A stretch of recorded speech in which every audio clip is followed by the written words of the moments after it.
My mom played a clip of me talking in my sleep about a boy I liked, then made me explain my impure thoughts to an empty chair at a family meeting. When I asked her why she was doing this, she smiled and said, "Because secrets make sinners, and I'm saving your soul." I just stared at her. That was a year ago. Yesterday, she tried to swallow a USB drive in front of a courtroom full of strangers. My mother installed recording devices in every room of our house because she believed that unmonitored conversations were how children became criminals, and she'd play back our private moments at mandatory family meetings where we had to explain every word. Mom had always been paranoid about what we said when she wasn't around. She started by demanding detailed summaries of every conversation we had at school, making us reenact discussions with friends while she took notes. She'd quiz us separately to see if our stories matched.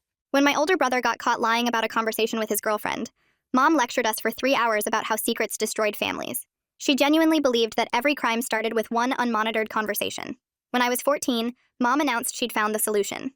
She showed us the tiny microphones that could pick up whispers from across a room. She made it sound reasonable at first, saying it would help us communicate better and resolve conflicts. But then she explained the full system. Every room would be monitored constantly, all audio saved to her computer. Every Sunday after church, we'd have family meetings where she'd play concerning conversations and analyze them together. Within a week, our house became a surveillance state. Mom would sit at her computer for hours with headphones, listening to recordings and taking notes. At our first family meeting, she played a recording of me venting to my sister about a teacher. "Let's discuss why Megan feels comfortable using such violent language," she said, replaying the part where I said I wanted to strangle my teacher. She made me stand up and apologize to an empty chair representing my teacher while my siblings watched. The recordings destroyed any trust between us. My sister stopped talking to me after Mom played a conversation where I'd called her annoying. My brother moved into the garage thinking it might not be bugged, but Mom had put devices there too. We learned to communicate in writing, passing notes that we'd immediately flush. But Mom noticed the silence and added more rules. We had to have at least 10 minutes of conversation per room per day, or she'd assume we were hiding something. I started losing my mind from the constant surveillance.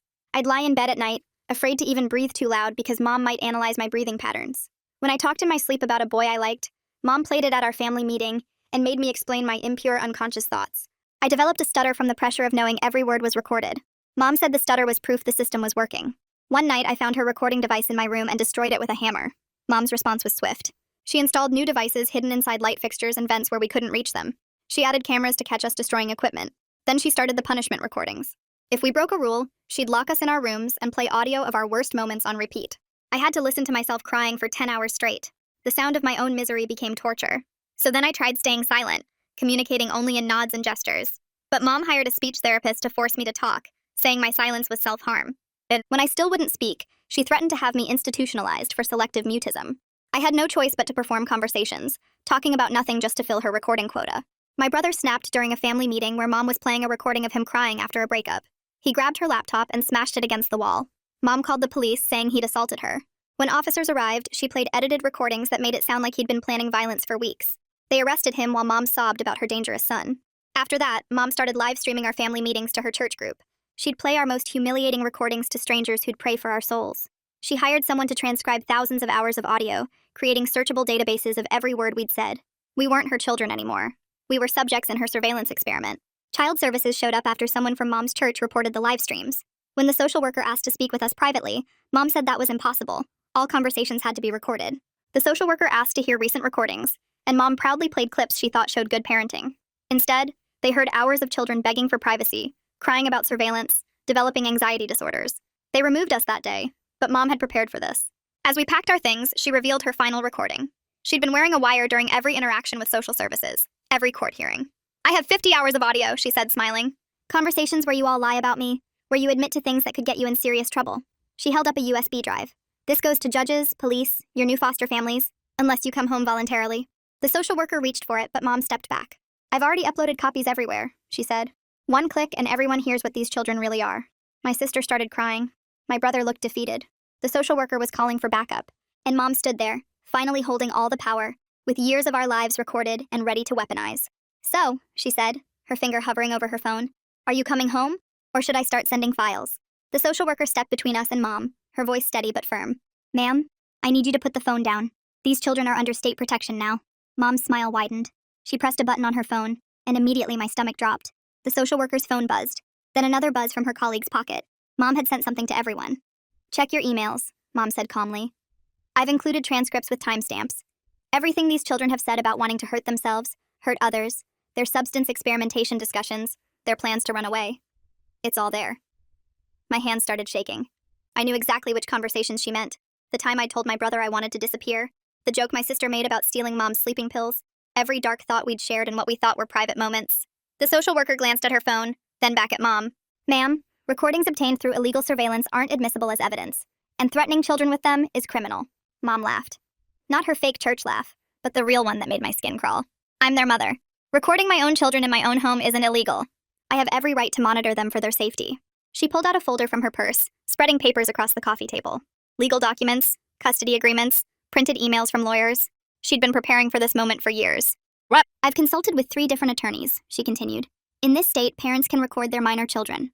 Every device was registered, every recording legally obtained. You want to remove them? Fine. But every foster family, every group home, every judge will hear these recordings. They'll know exactly what kind of children they're dealing with. My brother stepped forward, fists clenched. The social worker grabbed his arm, holding him back. Mom noticed and smiled wider. See? Violence. Just like in recording 847 from last March. Should I play that one? Where he describes in detail what he'd like to do to me? My sister was sobbing harder now, covering her ears. I wanted to comfort her but couldn't move. My legs felt frozen to the spot. The social worker's colleague was making phone calls, speaking in hushed tones about emergency placements and legal consultation. More people kept arriving. 2 more social workers, a supervisor, someone from the legal department. Our living room filled with strangers while Mom sat calmly in her chair, phone in hand like a weapon. The recordings are organized by date and topic, Mom explained to the growing audience. I have folders for each child. Megan's self-harm discussions, Nathan's anger issues, Tara's eating disorder development. Would you like me to start with the most recent ones or go chronologically? Nathan. Tara. She was using our full names now, the ones she only used when we were in serious trouble. My stutter got worse just hearing them. The legal department representative, a woman in a gray suit, stepped forward. Mrs. Davidson, I understand you believe you're protecting your children, but threatening them with these recordings constitutes emotional abuse. We can have you arrested right now. Mom tilted her head. Arrest me? While my children are having mental health crises? Look at these transcripts. They need help, not abandonment. I'm the only one who truly understands their issues because I've heard every word, every cry for help. She pulled out another stack of papers. These are my notes from 5 years of recordings. Behavior patterns, warning signs, intervention strategies. No foster family will have this level of insight. You're condemning them to fail without their mother's documentation. The supervisor whispered something to the legal representative. They moved to the corner, discussing in low voices. Mom watched them like a cat watching mice. I've also sent copies to Pastor Williams, Principal Henderson, and Dr. Lopez at the psychiatric facility, Mom added casually. They're expecting my children for evaluation if you remove them from my care.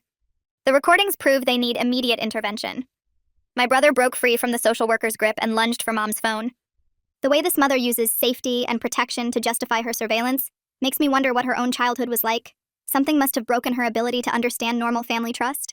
She pulled it back just in time, and he crashed into the coffee table instead. Papers scattered everywhere. Mom immediately started narrating into her phone. Tuesday, 4:47 p.m.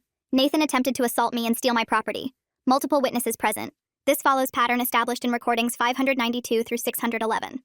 The social workers restrained Nathan while he struggled and shouted. Mom kept recording, documenting every word he said. She was building her case in real time. I want all recording devices removed from this home immediately, the supervisor finally announced. This is a crime scene now. Mom stood up slowly. Of course. But I should mention that removing the devices won't delete the cloud backups. 5 years of audio, all safely stored on servers in 3 different states. My attorney has the access codes. She walked to her computer, typing something quickly. I'm sending the master file list to everyone now. 3,000 hours of audio. Every conversation, every whisper, every nightmare. These children's entire lives, documented and indexed. The email notification sounds filled the room as everyone's phones buzzed simultaneously. Mom had weaponized our childhood, turned our growth and pain into ammunition. We need to leave now, the supervisor decided. Children, gather your essential belongings. We have emergency placements ready. As we moved toward our rooms, Mom called out one last time. Remember, everything you say from now on goes on record too. Foster families have to document incidents. Group homes record therapy sessions.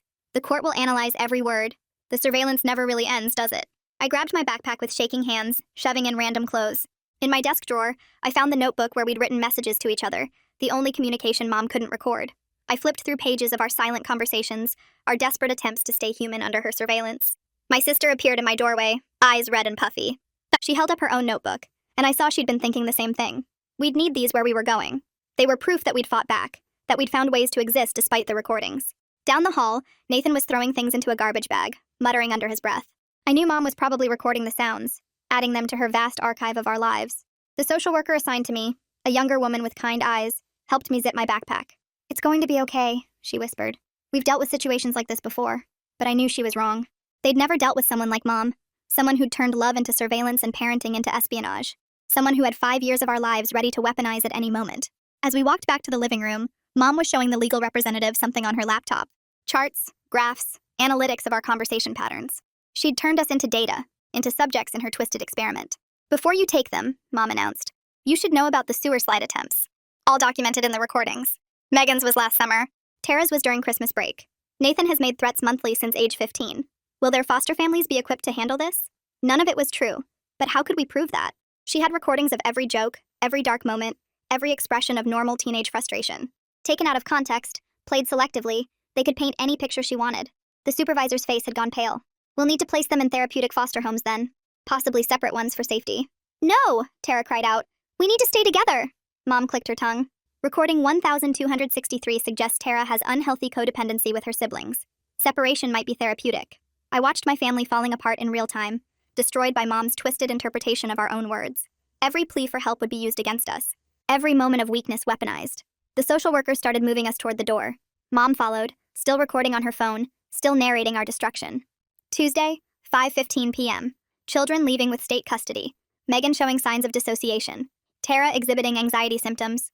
Nathan displaying aggressive body language. Recommend immediate psychiatric evaluation for all three. As we reached the front door, she played one final recording. My voice, younger and happier, telling her I loved her after she'd tucked me in. Before the surveillance started. Before she'd turned our home into a prison. I have thousands of these too, she said softly. Happy moments. Loving conversations. Proof that I was a good mother before you all turned against me. The court will hear both sides. The door closed behind us, but I could still see her through the window. She was already back at her computer, headphones on, listening to our lives and taking notes. The car ride to the emergency placement felt like another recording session. I sat between Tara and Nathan in the back seat, our social workers driving us to separate locations. Tara gripped my hand so tight her nails dug into my palm. Nathan stared out the window, jaw clenched, knuckles white against his knees. The social worker explained we'd stay in temporary homes for 72 hours while they arranged proper placements. Tara would go to a family specializing in younger children, Nathan to a group home for teens with behavioral issues, me to an emergency foster mother who lived alone. We pulled up to Tara's placement first, a yellow house with a tire swing in the yard. The foster mother came out smiling, but Tara wouldn't let go of my hand. The social workers had to physically separate us. Tara screamed my name as they carried her inside. The sound reminded me of Mom's punishment recordings. Nathan's group home looked like a converted office building. Gray walls, security cameras, buzzers on every door. He grabbed my shoulder before getting out, pressing something into my hand. A folded piece of paper. I shoved it in my pocket before the social workers noticed. My placement was last. A small apartment above a bakery. The foster mother, Mrs. Van, had kind eyes but kept glancing at her phone. I knew Mom's emails had reached her. She'd already heard the recordings, already formed opinions about what kind of child I was. Mrs. Van showed me to a bedroom that smelled like vanilla and old books. She explained the house rules while I unpacked. No locked doors, no electronics after 9, check-ins every hour. It felt like trading one surveillance system for another. That night, I unfolded Nathan's note. He'd drawn a map of Mom's computer system, passwords he'd figured out, locations of backup drives. At the bottom, he'd written instructions for accessing the cloud storage. He'd been planning this for months. I memorized every detail, then flushed the paper down the toilet, just like we'd done at home. Mrs. Van knocked on the bathroom door, asking if I was okay. The surveillance never stopped. The next morning brought our first family court hearing. They transported us separately, but I saw Tara in the hallway. Her eyes were puffy from crying. Nathan had a bruise on his cheek. He shook his head when I tried to ask about it. Mom arrived with 3 lawyers. She wore her church dress and carried a briefcase full of transcripts. She'd printed thousands of pages, highlighting the worst moments in yellow. The stack of papers towered over the judge's desk. The judge, an older woman with gray hair, listened as Mom's lawyers presented their case. They played recordings on a laptop, our voices filling the courtroom. Tara begging for privacy. Nathan expressing anger about the surveillance. Me talking about wanting to disappear. Mom sat there taking notes, occasionally whispering to her lawyers. She'd catch my eye and smile. That same smile from when she'd first shown us the recording devices. Like this was all for our own good. Our court-appointed lawyer tried to object to the recordings, but Mom's team had done their research. In our state, parents could record their minor children. The surveillance was legal. The emotional torture was just parenting. The judge ordered a full investigation. Social workers would interview us separately. Psychological evaluations would be conducted. Mom would maintain her parental rights during the process. She could still send recordings to anyone she wanted. After court, they took us back to our placements. I spent the afternoon with Mrs. Van, who kept asking careful questions about my home life. I knew she was documenting everything for her reports. Everyone was always documenting. That evening, Mrs. Van let me use her computer for homework. I waited until she was in the kitchen, then quickly accessed Nathan's cloud storage information. My hands shook as I logged in. Thousands of audio files appeared on screen, organized by date and subject. I found folders labeled with our names. Inside mine were subfolders. Megan's lies, Megan's violent thoughts, Megan's mental health issues. Each contained hundreds of recordings taken out of context. But Nathan had created his own folders too. Mom's admissions, Mom's contradictions, evidence of abuse. He'd been collecting counter-evidence for months, recording her recording us. I downloaded everything to a USB drive Mrs. Van had left on the desk. My heart pounded as the files transferred. This was our only chance to fight back with Mom's own weapons. Mrs. Van returned just as I finished. I quickly closed the windows and pretended to work on homework. She studied my face but didn't say anything. Maybe she understood more than she let on. The next day brought individual interviews with social workers. They asked about the recordings, about our home life, about Mom's surveillance system. Mom's chess game reveals itself brilliantly. She turned childhood into evidence and motherhood into a court case, complete with timestamps and exhibit numbers that would make any lawyer jealous of her dedication. I tried to explain how the constant monitoring had destroyed us, but words felt inadequate. How could they understand what it felt like to have every breath analyzed? The social worker took notes on a laptop. The clicking keys reminded me of Mom typing up her transcripts. I wondered if this interview would become another file in someone's system, another recording to be played back and analyzed. Tara's interview was after mine. I passed her in the hallway and she grabbed my arm. Her foster family had been playing Mom's recordings, she whispered. They wanted to understand her issues. She'd heard herself crying on repeat, just like Mom's punishment sessions. Nathan's interview went worse. He'd refused to speak at first, and they'd marked him as uncooperative. The group home had already filed 3 incident reports about his aggressive behavior. Mom's narrative was becoming reality. That afternoon brought our psychological evaluations. Different offices, different doctors, but the same questions. They'd all received Mom's recordings and transcripts. The doctor evaluating me kept referring to specific conversations, asking me to explain context Mom had deliberately removed. I tried to tell him about the surveillance system, about the mandatory family meetings, about the punishment recordings. He nodded and typed notes, occasionally glancing at his phone. I wondered if Mom was sending him new files in real time. The evaluation lasted 3 hours. By the end, I felt like Mom was in the room with us, her presence embedded in every recording they'd reviewed. Even here, she controlled the narrative. Back at Mrs. Van's apartment, I found a package on my bed. No return address, but I recognized Mom's handwriting. Inside was a USB drive and a note. In case you forgot what you really are. I plugged it into Mrs. Van's computer when she wasn't looking. The drive contained a single folder, Megan's greatest hits. 20 hours of my worst moments, edited together into a highlight reel of pain. Mom had weaponized my entire adolescence, but she'd made a mistake. The metadata on the files showed when they'd been edited, how clips had been cut and rearranged. Evidence of her manipulation. I saved everything to my hidden drive. The next morning brought news that shattered our remaining hope. The judge had granted Mom supervised visitation rights. We'd have to see her twice a week at the Family Services Center. She could bring her recordings to show us therapeutic progress. Our first visitation was that afternoon. They brought us to a sterile room with cameras in every corner. Mom was already there, laptop open, recordings ready. She'd prepared a presentation about our behavioral patterns. She played clips showing how our issues had developed over time. Tara's anxiety increasing, Nathan's anger escalating, my depression worsening, all carefully edited to support her narrative. We sat in silence as our voices filled the room. The social worker supervising the visit took notes, buying into Mom's performance. She was winning, even separated from us. After the visit, Nathan pulled me aside in the parking lot. He'd been documenting everything at the group home, he said. Recording conversations with staff who'd received Mom's emails, building evidence of how her recordings poisoned everyone against us. Tara had been doing the same at her placement. Her foster parents had started treating her like a mental patient after reviewing Mom's files. She'd recorded them discussing her eating disorder that didn't exist. We were learning to fight surveillance with surveillance. Mom had taught us well. That night, I organized all our evidence on the USB drive. Nathan's recordings of Mom admitting to the punishment sessions. Tara's documentation of foster families influenced by Mom's emails. My collection of edited metadata proving manipulation. Mrs. Van caught me on her computer at 2 a.m. Instead of getting angry, she sat down beside me. She asked to see what I was working on. I hesitated, then showed her everything. Her face changed as she reviewed the files. She'd been a foster mother for 20 years, she said. She'd never seen anything like this. Mom had turned parenting into psychological warfare. Mrs. Van helped me organize the evidence properly. She knew which files would matter in court, which recordings would prove Mom's manipulation. She'd been documenting things too, she admitted. The fear in my eyes when her phone buzzed. The way I flinched at recording sounds. The next family meeting came with new rules. Mom could only play recordings relevant to our treatment plans. But she'd prepared hundreds of clips for each topic. Our voices became weapons against us again. During the meeting, she announced she'd hired a family therapist who specialized in troubled children. Dr. Harrison had reviewed all her recordings and agreed we needed intensive intervention. She'd already scheduled appointments. The social worker seemed impressed by Mom's proactive approach. She was playing the concerned mother perfectly, using our pain as evidence of her dedication. Every recording proved how much she cared. After the meeting, Tara broke down completely. She couldn't handle hearing herself cry anymore. Nathan punched a wall, adding another incident report to his file. I just felt numb, like Mom had finally broken something inside me. But Mrs. Van had an idea. She knew a lawyer who specialized in custody cases involving emotional abuse, someone who understood how surveillance could be used as torture. She made the call that night. The lawyer, Ms. Rodriguez, met with us the next day. She'd seen cases like ours before, she said. Parents who documented everything but understood nothing. She could help, but we'd need to be strategic. First, we needed our own expert. A psychologist who could review Mom's recordings and identify the manipulation. Someone who could explain how constant surveillance traumatized children. Ms. Rodriguez knew exactly who to call. Dr. Kim specialized in technology-related abuse. She'd written papers on surveillance and domestic violence cases. When she heard about Mom's system, she cleared her schedule immediately. Our first session with Dr. Kim felt different from the court-ordered evaluation. She asked about the surveillance, but also about life before the recordings. She wanted to understand who we were beyond Mom's edited versions. She reviewed Mom's recordings with fresh eyes, identifying patterns we'd lived but couldn't articulate. The way Mom would replay conversations until we broke. How she'd edit clips to remove context. The psychological torture hidden in plain sight.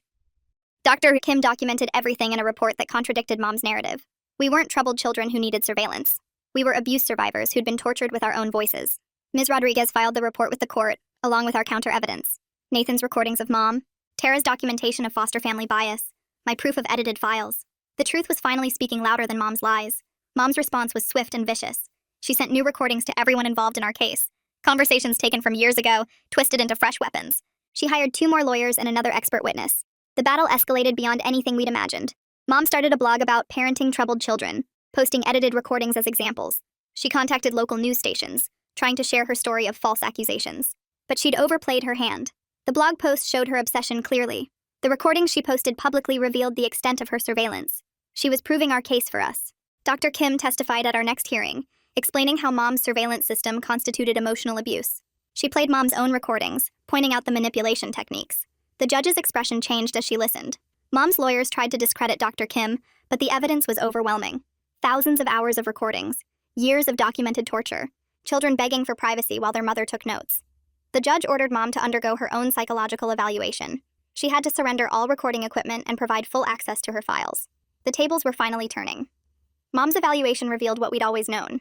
Severe anxiety disorder, paranoid personality traits, an obsessive need for control manifesting as surveillance. She needed help, not access to children. But Mom wasn't finished. She hired a private investigator to follow us to our placements. She created fake social media accounts to contact our foster families. She sent anonymous packages with USB drives full of recordings. Each desperate move proved our case further. Ms. Rodriguez documented everything, building an airtight argument for terminating Mom's parental rights. The woman who'd recorded everything was creating evidence of her own instability. Our foster families started working together, sharing information about Mom's harassment. Mrs. Van organized meetings with Tara and Nathan's placements. They formed a united front against Mom's manipulation. Tara's foster parents apologized for believing Mom's recordings. They'd realized the eating disorder only existed in edited clips. Nathan's group home stopped filing incident reports based on Mom's emails. People were finally seeing through her lies. Dr. Kim continued our therapy, helping us process years of surveillance trauma.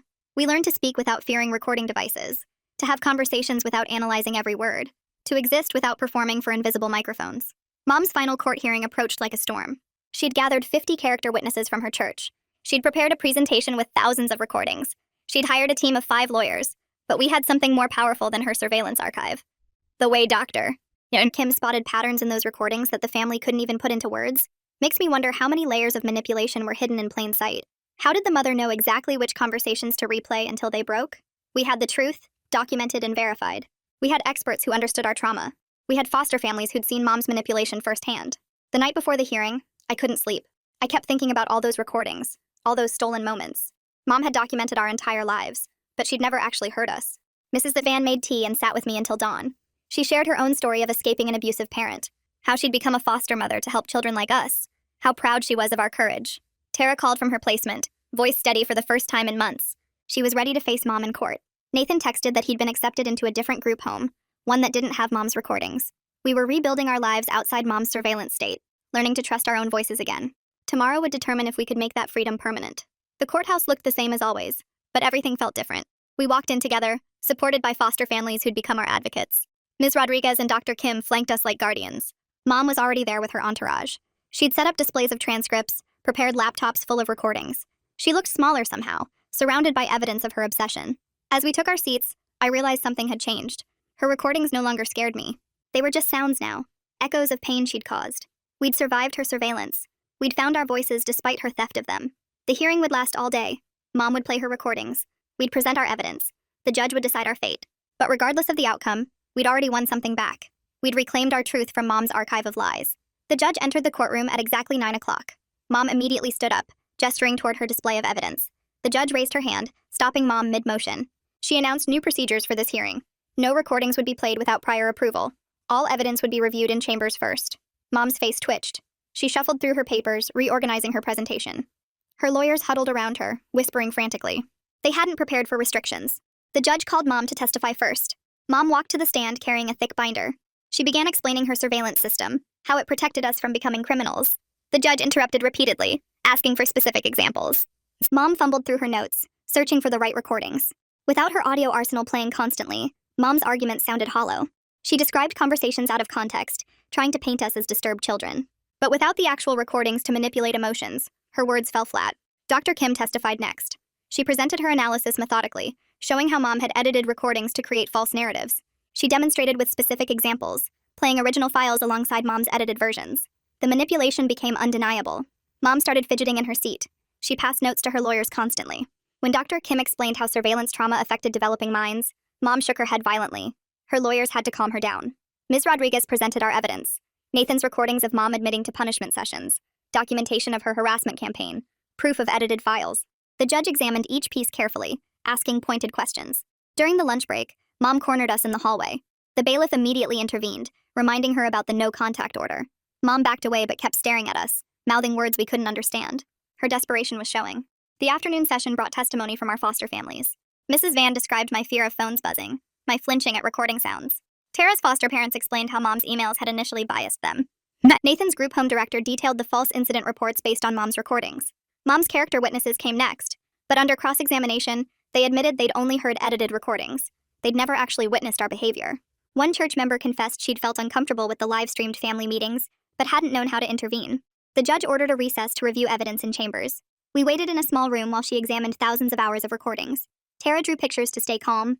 Nathan paced endlessly. I stared at the wall, trying not to think about what came next. 3 hours later, court reconvened. The judge's expression was grim. She'd sampled enough recordings to understand the scope of Mom's surveillance. She'd heard our voices begging for privacy, crying under constant monitoring, developing anxiety from the pressure. Mom's final witness was her new expert, a psychologist who'd reviewed her transcripts. But under questioning, he admitted he'd only seen Mom's edited versions. He hadn't heard original recordings. His testimony crumbled when Dr. Kim provided context for the conversations he'd analyzed. The judge announced she'd heard enough testimony.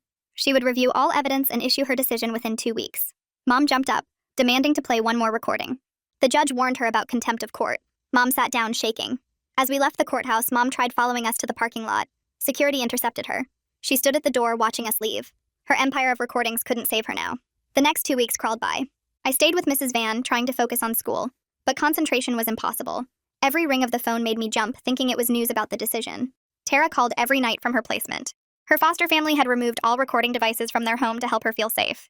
She was starting to speak more freely, though still in whispers. Nathan sent updates through Mrs. Van. His new group home specialized in trauma recovery. They understood surveillance abuse. He was learning to trust again, slowly. Mom escalated her harassment during the waiting period. She created more fake social media accounts. She sent USB drives to my school, Tara's foster family, Nathan's group home. Each package contained new edited recordings, new twisted narratives. Ms. Rodriguez documented everything. Every package, every fake account, every attempt at contact. Mom was building the case against herself with each desperate move. Dr. Kim held emergency sessions with us. The waiting was re-traumatizing us, she explained. We needed strategies to cope. She taught us grounding techniques for when the anxiety overwhelmed us. Mom's church finally intervened. The pastor called Ms. Rodriguez, explaining that Mom had been banned from services. She'd tried to play recordings during prayer meetings. She'd cornered congregation members, demanding they testify for her. Even her supporters were pulling away. 10 days into waiting, Mom was arrested. She'd broken into Tara's foster home while the family was out, planting recording devices. The security system caught her. She was released on bail but ordered to stay away from all of us. The arrest made local news. Not sensational coverage, just a brief mention in the crime report. But Mom's carefully constructed image was crumbling. The devoted mother narrative was falling apart. Finally, the decision day arrived. We sat in the courtroom, surrounded by our support system. Mom entered with only one lawyer now. The others had withdrawn from the case. She looked smaller, older, defeated. The judge's ruling was comprehensive. She found that Mom's surveillance system constituted severe emotional abuse.